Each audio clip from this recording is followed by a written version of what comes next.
It is me. I'm going to sit down here and tell you about the story. So, I made a big move, and I had a big experiment to go and try to travel back to where I moved from and stay for a while and hit some of the events that I used to do there. And parts went well and parts didn't go well, and it kind of reminded me of this story that I came across many years ago, and I don't know all the details, and it kind of just fizzles out. So that's how it's going to end tonight, is with a fizzle. But it comes from, I want to say, China, and there's a father and a son. They were kind of the main characters. I'm sure they had a whole family that they were supporting, but they were on a farm raising horses. And one day, the son forgot to close the gate, and all of the horses that they were raising and trying, hoping to sell, ran off and disappeared. And the neighbors came by and were like, "Oh, your son did that. You know, that was a horrible thing. What terrible luck." And the father said, "Good luck, bad luck. We'll see. We don't know how things go. We don't know this." And so sure enough, the next day, the son went out and dutifully rounded up all of the horses. And in the process, their horses had met some wild horses. And so they got some really strong young horses that came back with the other horses. And they ended up with quite a few new young horses to breed and take care of.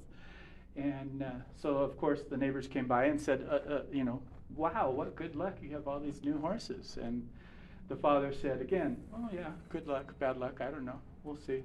And then the next day, again, the son went out and he started trying to tame one of the wild horses and ended up getting bucked off and broke his leg. And that, the neighbors came by and said, "What terrible luck. You're going to have to raise all these horses by yourself now. The son isn't there to help anymore." And the father again said, "Well, yeah, good luck, bad luck. This is just how life goes." And finally, as in the story fizzles out on this one, but the next day, the emperor had sent the soldiers in to conscript all of the able young men and had sent them off to a war that most of them were going to die in. And again, the neighbors came and said, "Oh my goodness, what good luck that your son didn't have to go to war and he's just got a broken leg that will heal." And the father said, "Good luck, bad luck. We don't know." And so that's kind of the fizzly end of that story. I think there's a better ending, but I have to go look it up again. But I was thinking of that story, and it's one of my favorite things to do is throw things together that don't really belong together. And so I'm going to start now with an Aesop's fable. And it's an old one, and it has kind of by the end of it, I'm going to have kind of that same theme. I hope that's what this is a practice run. So I'm excited to try this. So there were two young roosters. Well, actually, there was an old rooster that lived on this farm for years and ruled the roost, literally, and had just a wonderful life. But as happens, he became older and older, and the farmer eventually introduced a younger cockerel, that's what they call him, just a young rooster, in with the older rooster. And every day the young cockerel did what young boys do, challenged the authority of the older man or older rooster and tried to pick a fight. And every single day the older rooster just knocked him rolling, and the young rooster would go hide and run off. And over the years, eventually the young cockerel got stronger and stronger and stronger. And one of the days when he went to attack, he got pushed down, sure. But then he kind of realized, I'm not down. Like I always run away before, but I think I'm okay, And he went up and went again and again.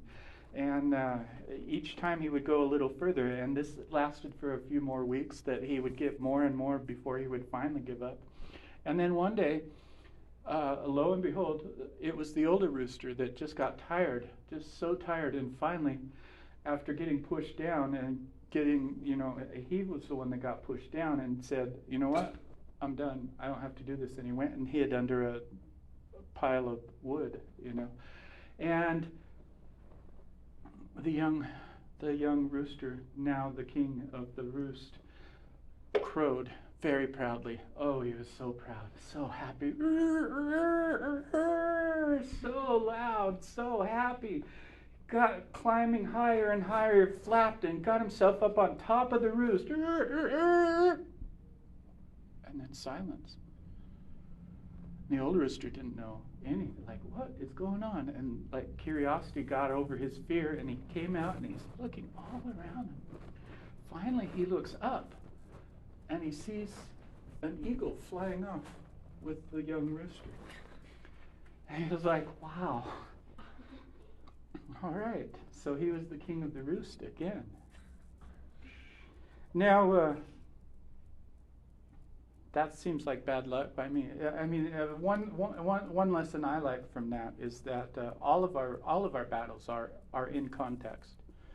We're fighting things, and the people we're fighting are also fighting things, and we never really know what other people are dealing with. And it tends to me to say we should always be compassionate to the struggles of others, no matter how mean they seem to us. And I think that's gotten me away from having real bullies at a lot of points in my life, where I really understood, oh, you guys are having as much trouble as I am with all of this stuff. Like, something's wrong for you to treat me like that. And then we became friends, and now I've told that story enough times that I realized that's why I never had any other bullies, is because I made friends with the biggest bullies that I could find in any position. So, not you guys. You guys seem like nice people.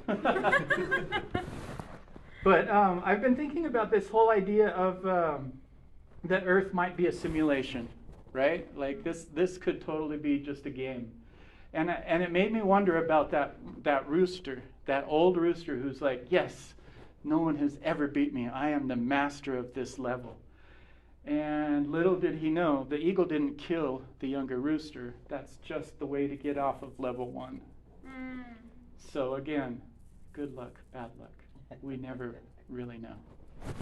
Thanks, guys.